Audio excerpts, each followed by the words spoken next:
নমস্কার বন্ধুরা, আমি পিয়ালি সাধুখা। আমার চ্যানেলে তোমাদের সকলকে স্বাগত। আজকে তোমাদের সঙ্গে শেয়ার করতে চলেছি অনেক দিন পর সারাদিনের ছোটোখাটো কাজ নিয়ে একটা ছোট্ট ব্লগ। দিনের শুরুর প্রথম কাজ আমি আমার স্কিন কেয়ার দিয়ে করি। এটা নিজেকে ভালো লাগে, নিজের মনকে ভালো রাখে, আর সারা দিন ভালো চলার ক্ষেত্রেও খুব হেল্প হয়। তো আমার কাছে স্কিন কেয়ারটা ভীষণ জরুরি একটা কাজ।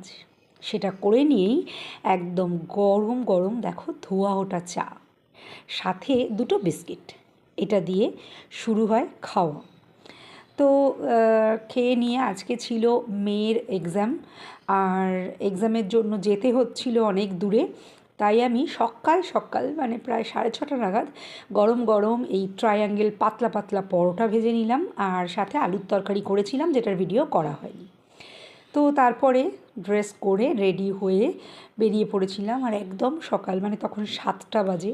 সবারই মানে স্কুল বাস, স্কুলে যাওয়ার তাড়া, সবার মানে বাজার করার তাড়া, একটা প্রচুর তাড়ার সময় ওইটা। কিছু রাস্তা খারাপ পেয়েছি, কিছু রাস্তা দারুণ, মনে হচ্ছিল যেন বেড়াতে যাচ্ছি, কিন্তু জায়গাটা ভীষণ অড জায়গা ছিল। তো যাই হোক, আশেপাশে সেরকম খাবার দাবারেরও কিছু ছিল না, কিন্তু ওদের ক্যান্টিনে যা একটু খাবার পেয়েছিলাম সেটা আমি খেয়েছিলাম। কফিটা একদম পচা ছিল খেতে। যাই হোক, ভালো মন্দ মিশিয়েই সব কিছু। ভিড়ভাড়টাও খুব ছিল। খাওয়া দাওয়া করে তারপরে জ্যাম, বাপ রে বাপ, রাস্তায় জ্যাম মাথা খারাপ হয়ে যাওয়ার মতো। আর সব কিছু করে যেহেতু অনেকটা দুপুর হয়ে গেছিলো, অনেক দেরি হয়ে গেছিলো, তাই লাঞ্চটা আমরা ডমিনোজেই করে নিয়েছিলাম। খেয়ে নিয়ে বাড়ি ফিরেছিলাম, তারপরে স্নান পুজো সেরে একটু রেস্ট করে ঘুমিয়ে টুমিয়ে তারপরে বিকেলবেলা আমার ত্রিভঙ্গির জায়গা ঝাড় দিয়ে মুছে পরিষ্কার করে নিয়েছিলাম, কারণ 2-3 জন কাস্টমার আসার ছিল, যারা আমার বন্ধুও অবশ্যই।